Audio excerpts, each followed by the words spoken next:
Hello and welcome to another episode of FinTech Focus TV, powered by Harrington Starr, global leaders in financial technology recruitment. Head over to harringtonstar.com where you'll be able to see some of the greatest jobs in financial technology recruitment across the world. You'll also be able to find a host of insight to help you grow your brand, your team, your network and your career. You can see the latest financial technology salary survey. You'll be able to download the issue of the Financial Technologist, focusing on the appetite for disruption. And our latest Top 1% Workplace Awards will be out at the end of this year.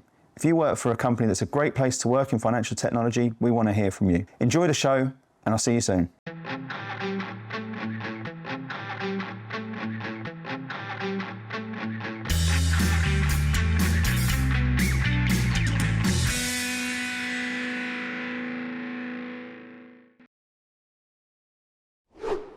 And welcome to another episode of FinTech Focus TV with me, Toby Babb. Today, I am absolutely delighted to go into a very, very interesting topic with a very, very interesting man. Laimonas, how are you today? Hi, Toby. I'm very well, and thanks for having me here. And let's enjoy the conversation. Absolutely. So, look, I've been hearing a little bit about HeavyFinance. I've had some information and prep sent over to me beforehand. It's a fascinating thing that you're doing at the moment. It's an interesting business. It's an interesting area of the financial world.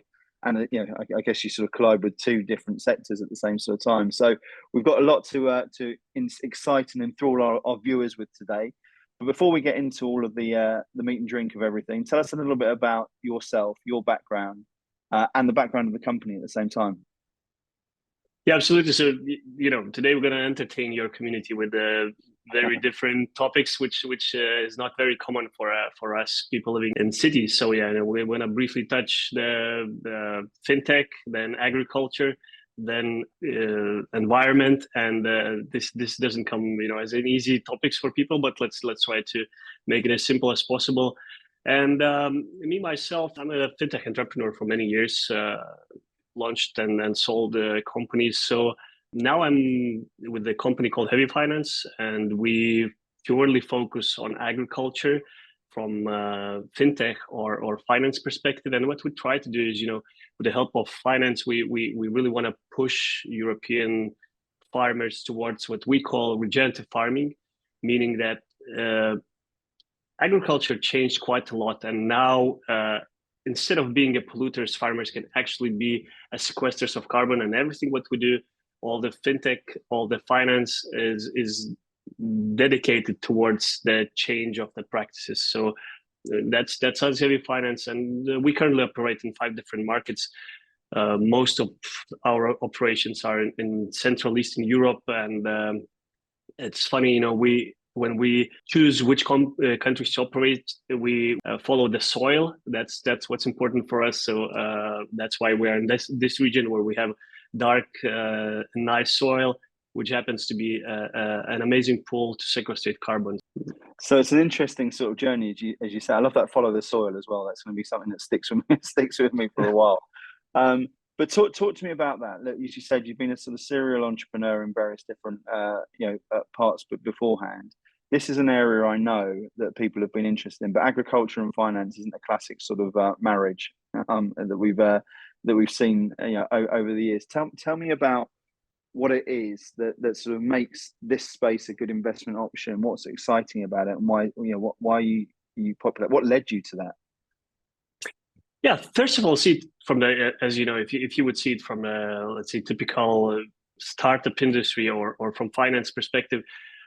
What's amazing is that how huge agriculture is, right? Just to give you an example, close to 40% of all the EU budget is directed to agriculture. So that's the size of the industry you are talking. Yeah, that's very surprising, isn't it? So that's amazing. And another amazing fact is that even with this amount of funding, SME farmers are highly underserved, and the financial gap in this industry is said to be around 30 billion euros, which is a very significant gap which we are tackling, right? So that's one side of the reason why we're in this industry. The second side of if you would see it from the investment perspective, this industry always stay. Like no matter what happens, we just, it's a critical infrastructure which we're having. and we have to support it, and that's why these EU budget is directed to farmers, as it is what we eat, and we cannot just export it or outsource it and live here happy forever after.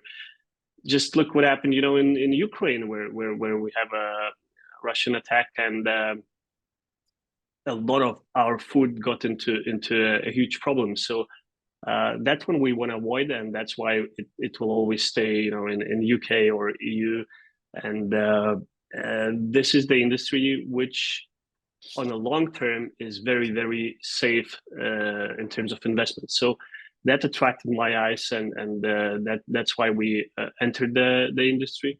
And the third portion, and why we are doing what we're doing, is that agriculture is said to be a third major industry in terms of pollution, right? So there's a lot to be done in this area. And as I started this conversation, capital is needed, and there's a lot of potential to push farmers from being polluters to being sequesters. That's a really interesting point, that as well, because I think this the whole world has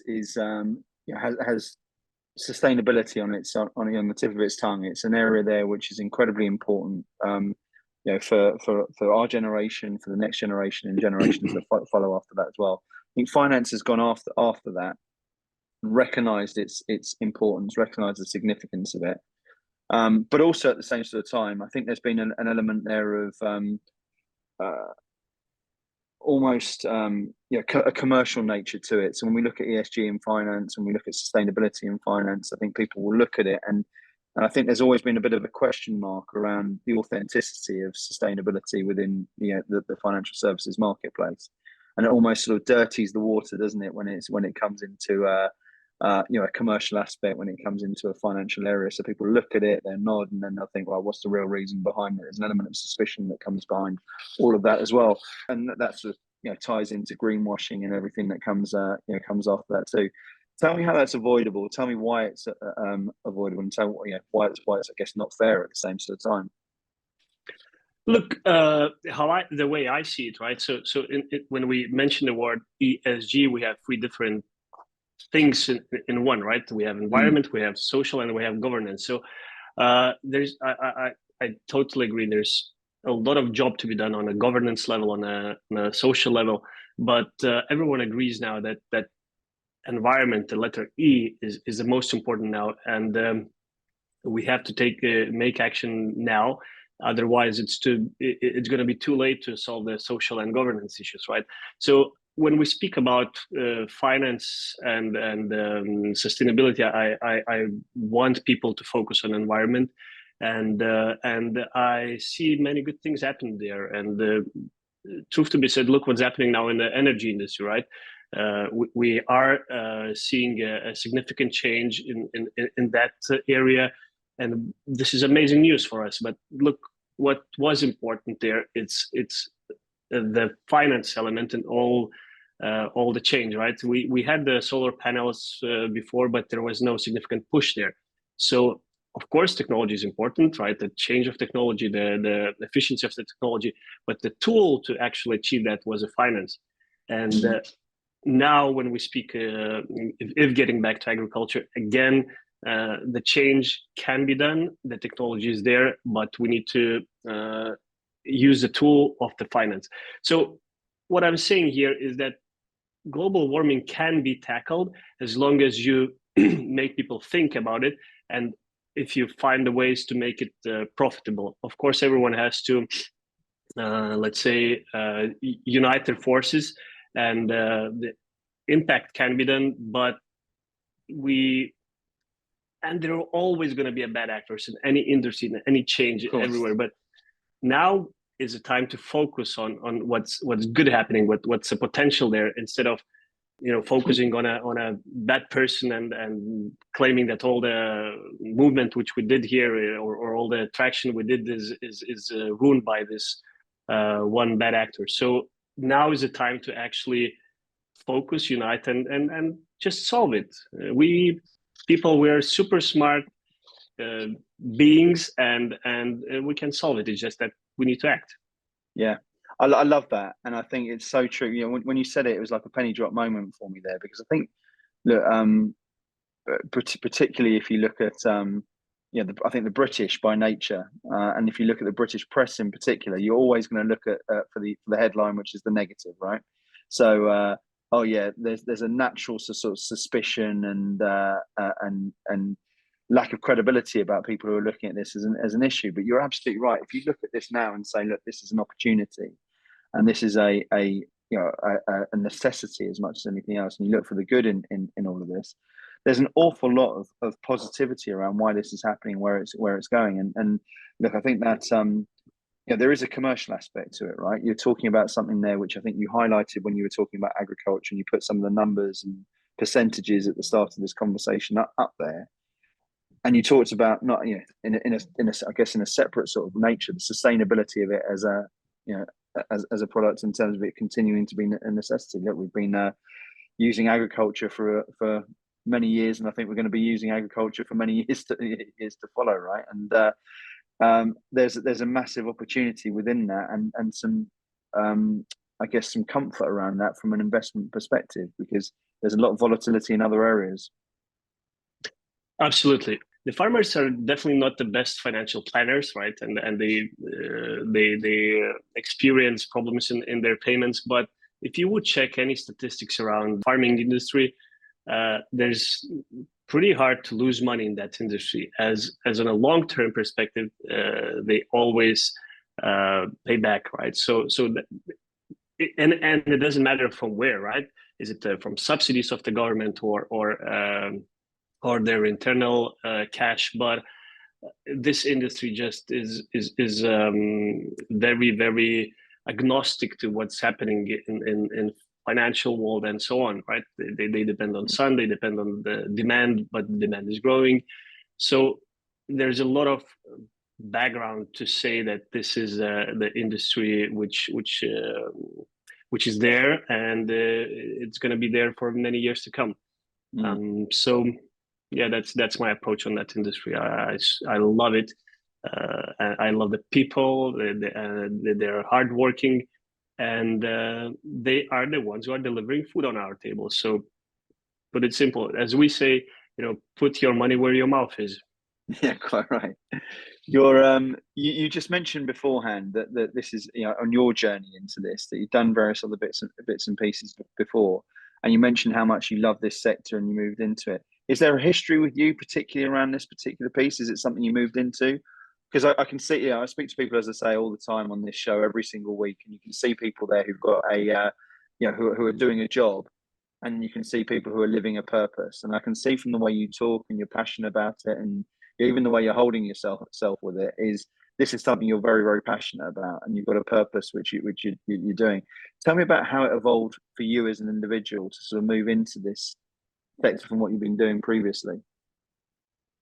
Yeah, so I was in FinTech for many years. First, I did payments, then I did marketplace lending, then I switched to HeavyFinance, which was initially first months of it was planned to be just a financier for agriculture. But if we go to the personal level, why I'm doing what I'm doing, and why I'm passionate is it was a first time in my life when I realized that there is something I can do about global warming. So I'm not telling you that I was, always a person who tried to tackle global warming. I most probably has been just like you. There needs to be done something, right? But I don't know what to do. So all these, government people, they should tackle it. But at some moment when I figured out that I can be valuable, I can make an impact, and my organization can do an impact, I become extremely passionate about that. The first time in my life, I know what to do.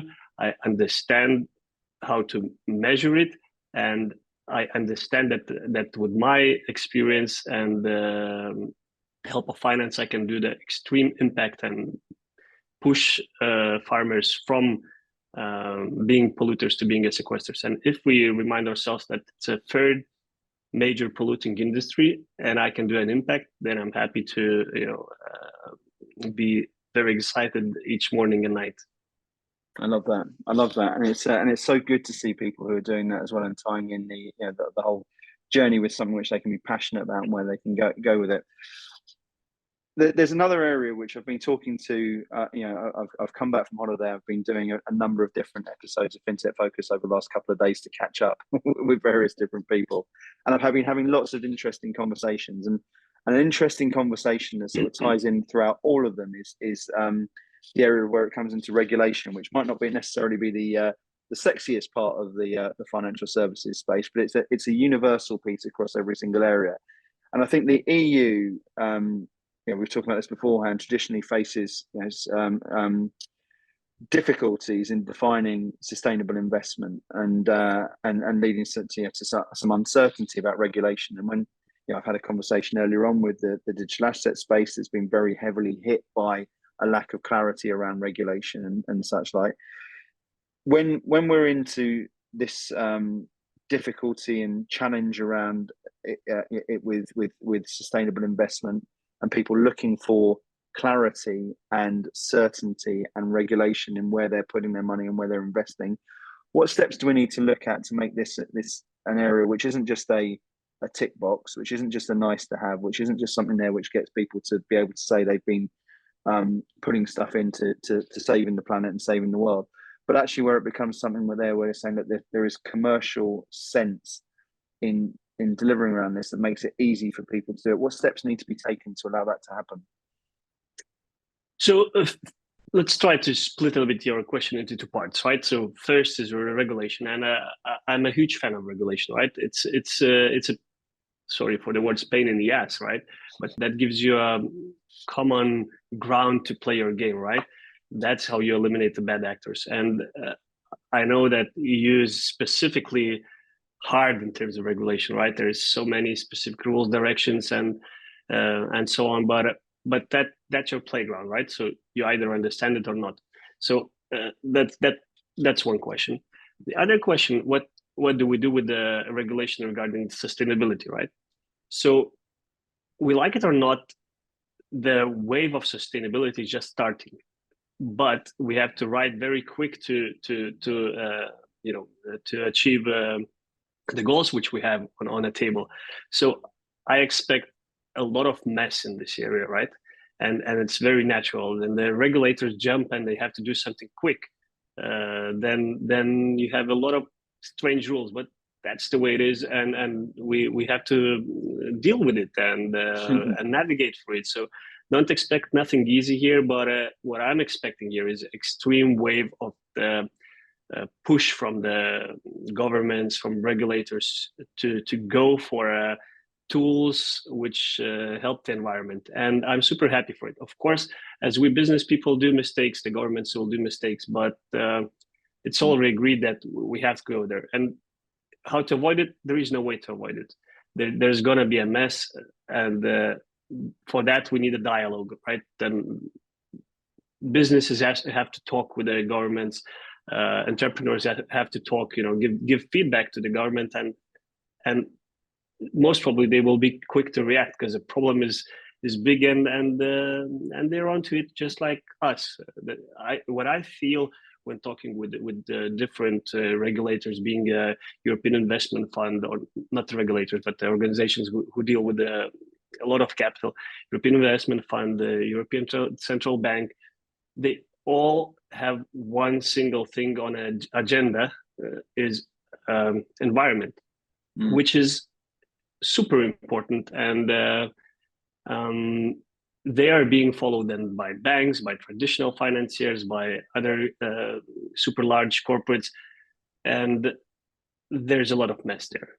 That's for sure. But we have to, as we talked about the bad actors, in this case, we have to somehow live with it. So there is no magic wand to eliminate that. So we just have to get used to it.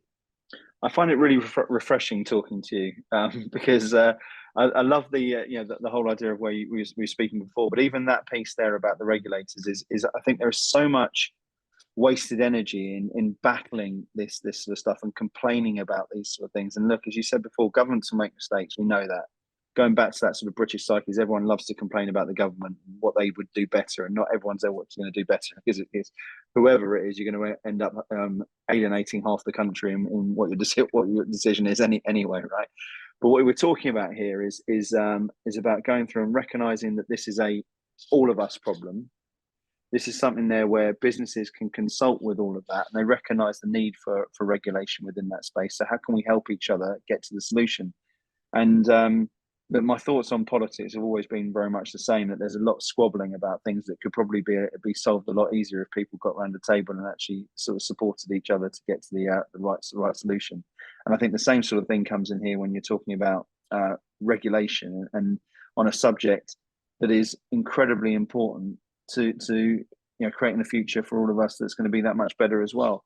So I think it's exciting. I think if we're talking there, and I'm paraphrasing what you just mentioned there about action steps that can be taken. It as always when it comes to regulation, be it in digital assets, be it here in sustainability, or be it in any area of finance, full stop, surveillance, wherever it may be. To me, and apologies if I'm oversimplifying this, it comes down to communication, appropriate communication from both sides, right?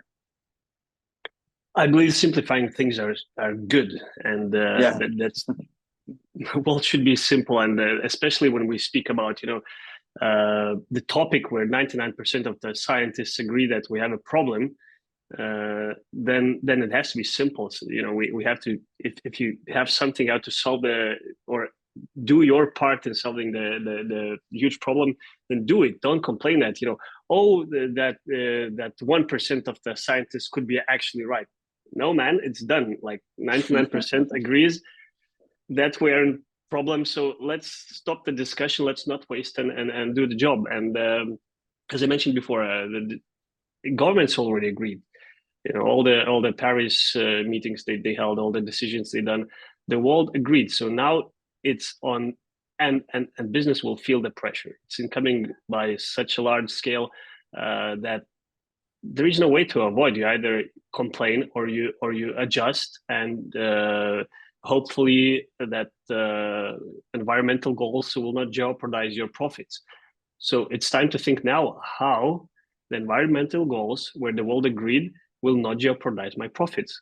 So, and there are multiple ways, but it's about time to think about it. And I'm saying it not because I'm pushing for my agenda. It's just that I'm warning the businesses that at least how I see it, at around 2027, 2030, during that period of time, I believe that profits will not be the main measure of business. The main measure of business will be how much of CO2 you as a business either avoided or removed. And that's a slight warning, not trying to frighten people, but that's my guess. Let's explore that a little bit. So I think that's a really interesting sort of claim. And look, there is a commercial element which most people will be sat there thinking, look, profit is always going to be something there which has people sink or swim as an organization. Profit is by and large the thing that gets people sacked or gets people promoted. It's the thing that gets people seen as superstars. It's the thing that drives valuations across businesses and such like. And that has often been at the behest, or sorry, at the detriment, should I say, of sustainability, of the environment and such like. So I think it's a really interesting comment you mentioned there, in quite an interesting timescale about how the two trade places. Tell me why you think that's a realistic time frame and a realistic situation to have, where that becomes something which companies are judged by authentically, and I guess within that, executives are judged by at the same time. That's actually already happening, right? So if you are a listed company, right, you are pushed to first of all count your what's called scope 1, scope 2 emissions. To put it in simple words, if you are, I don't know, let's say Tesco, right, in the UK. What happens if you are a Tesco? So first of all, you have to measure how much energy you use to, let's say, cool your fridges, right? That's one scope of emissions. The second scope of emissions: how much of your employees pollute if they are traveling to work, right? That's scope 1 and scope 2 emissions. So that's quite, and they already have to report it now since this year. Where the interesting problem happens is that what's called scope 3 emissions, meaning that how much of CO2 your clients, your supply chain is generating. So the Tesco will have to account, each and every supplier, how much they are polluting, what's their scope 1 and scope 2 emissions. And that's where the significant power and push comes from. See it from the bank perspective, seeing from the major like Tesco chain or Amazon, then they start pushing the small businesses and they will start choosing which ones to cooperate, because each and every small supplier, that the higher the polluter, the bigger the burden is on, let's say, Tesco, right? So they will be pushed to buy from suppliers who are polluting less. And that's where the real push comes from. And it's already there, it's already happening. It's just that it's coming in a few years from now. So the large corporations, what they're doing now is they're calculating how much of scope 1, scope 2 emissions they have. Then they have Big Four auditors to come and check their calculations. Then they are forced to have scope 3 emissions in place. Then they are forced to reduce their emissions. But then there is a portion which they cannot remove or let's say go carbon neutral.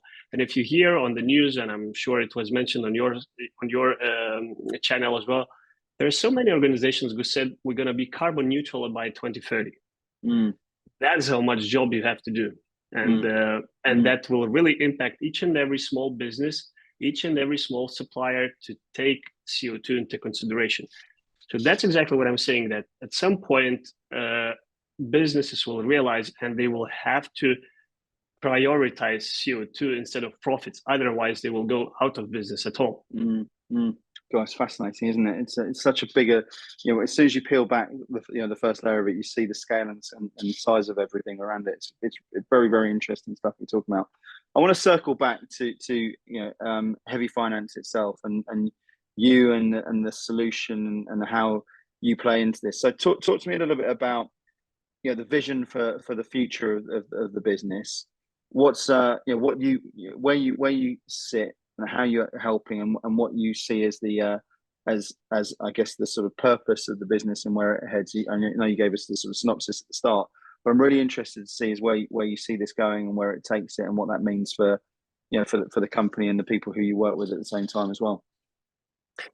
Yeah, so as an organization, we have 3 products. How we tend to push farmers towards what we call regenerative farming. So on one side, we do plain vanilla lending. We just populate the connections with the farmers by simple lending products. So currently, we have close to 2,000 clients as a client. So that's simplifying is just a lending product. On the other side, we have what we call carbon farming. The farmers who are doing what's called no-till or regenerative farming, they are effectively being, instead of being polluters, they are being sequesters of carbon. So each year, 1 hectare of such land removes 2.5 tons of, approximately 2.5 tons from atmosphere. We as an organization, we support such farmers and we make them eligible for what's called voluntary carbon markets, meaning that they generate additional revenue stream. So currently we have close to 100,000 hectares of such land on our project. And this is one of our products, but the main product which we are creating and which we see as a major tool to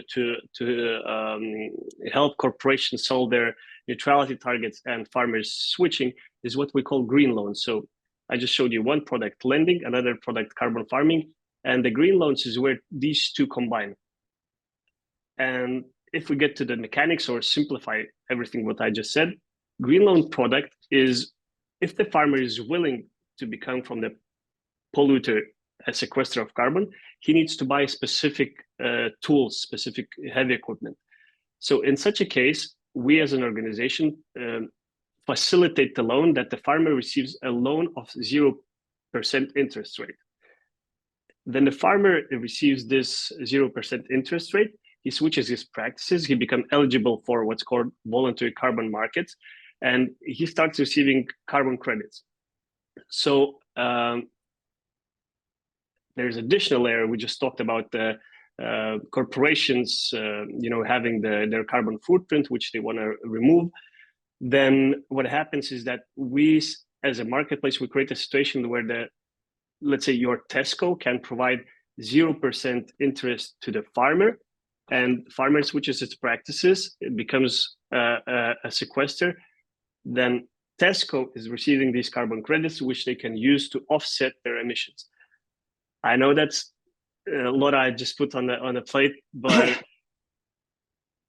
we can engage with your community, explain more what the green loans is. But to simplify and to put it in a single sentence, what we created here is we allow corporations, retail investors, funds to invest in the practices where farmers become sequesters of carbon and remunerate themselves and don't jeopardize the profit. So that's what we created.